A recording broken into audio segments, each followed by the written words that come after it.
तो दोस्तों good morning and welcome back to my channel. आज हम डिस्कस करेंगे यूपीएस रिपेयर कैसे होता है। और मैंने लिख क्या रखा है थंबनेल पे कि एक मल्टीमीटर ही लगेगा। डेफिनेटली एक मल्टीमीटर ही लगेगा, क्योंकि आप सिंपल समझो कि आप इंजीनियर हो, इलेक्ट्रिकल हो, इंस्ट्रूमेंटेशन हो, दो इंजीनियर जो है ये क्या करेंगे, या फिर इलेक्ट्रॉनिक्स के हैं वो यूपीएस के बारे में जानते हैं थोड़ा बहुत कि इनपुट आउटपुट क्या होता है, कैसे रेक्टिफिकेशन होते हैं। बाकी लोग तो कर नहीं पाएंगे। अब जब कोई इलेक्ट्रिकल और इंस्ट्रूमेंट का इंजीनियर है उसके पास रहेगा मल्टीमीटर और वो जाएगा साइट पे, कोई फॉल्ट आ गया। जनरली आप ये समझो कि यूपीएस में फॉल्ट आते ही क्या है, तब आपको पता लगेगा कि क्यों मल्टीमीटर से ही सॉल्व हो जाएगा। क्योंकि जब आप इंटरनली जाओगे तो वो किसको समझ में आएगा, जो यूपीएस रिपेयर करता है, जो सर्विस सेंटर वाला है, जो उनके डीलर हैं, या फिर किसी शॉप वाला जो उसका काम करता है। बट हम एज एन इंजीनियर अगर किसी साइट पे पहुंचे और वहां पे यूपीएस में प्रॉब्लम आई है, तो पहले हम ये जानेंगे कि क्या प्रॉब्लम आई है। तो आप देख लो और लिख भी लो कि क्या प्रॉब्लम आता है यूपीएस में। पहला क्या, यूपीएस में जो जनरली प्रॉब्लम्स आते हैं वो, चाहे आप सीजीडी का ग्रुप जो है आप ज्वाइन नहीं किए हो तो ज्वाइन कर लेना, लिंक डिस्क्रिप्शन में है अपना जो सीजीडी का ग्रुप है।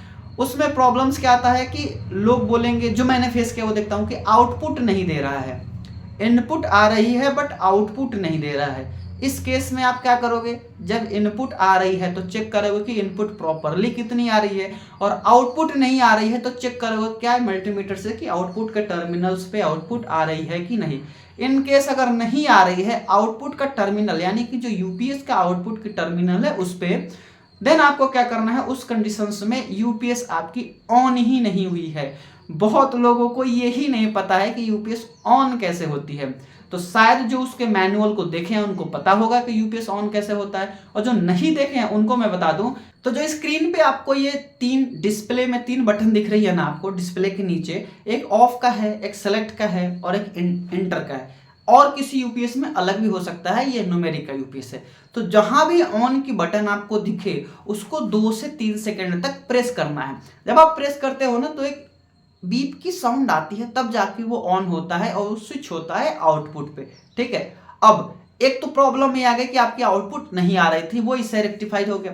दूसरा क्या प्रॉब्लम आता है कि भाई बाईपास हो गया। बाईपास हो गया यानी कि जो इनपुट आ रही है वो आउटपुट ही आ रही है। ठीक है।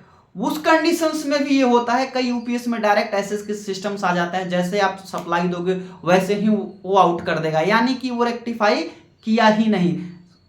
वो जो आपका इनपुट है उसको रेक्टिफाइड करके, उसका कम करके, और जो रेटेड है 230 वोल्ट का आउटपुट वो दिया नहीं। उस केस में भी आपको एक बार ऑफ करनी है, ऑफ करने के बाद फिर उसको ऑन करना है, वो सही हो जाएगा। तीसरा कंडीशंस क्या होता है कि भाई डिस्प्ले ऑन नहीं हो रहा है। तो डिस्प्ले ऑन नहीं हो रहा है आपके यूपीएस का, तो उस कंडीशंस में आपको क्या करना है, पहले आपको ओपन करना है। अगर वारंटी में है तो ओपन मत करो, अगर वारंटी में नहीं है तो आप पहले पता कर लो, देन उस यूपीएस को ओपन करो। ओपन करते ही उसमें कई जगह फ्यूज लगे हैं, एक सर्किट ब्रेकर लगा होता है पीछे साइड, पहले वो देखो सर्किट ब्रेकर तो डैमेज नहीं है। उसके बाद जितने भी उसके अंदर जो पीसीबीज हैं, उसके अंदर जितने भी पीसीबीज है ना, जिसको मदरबोर्ड भी आप कर लो, उस पे ना हर पे अलग अलग फ्यूज लगा है। तो चेक करो कहीं फ्यूज तो नहीं लगा है, ब्रेक तो नहीं हुआ है। अगर फ्यूज ब्रेक हुआ होगा तो उस फ्यूज को सेट कर लो, वो सही हो जाएगा।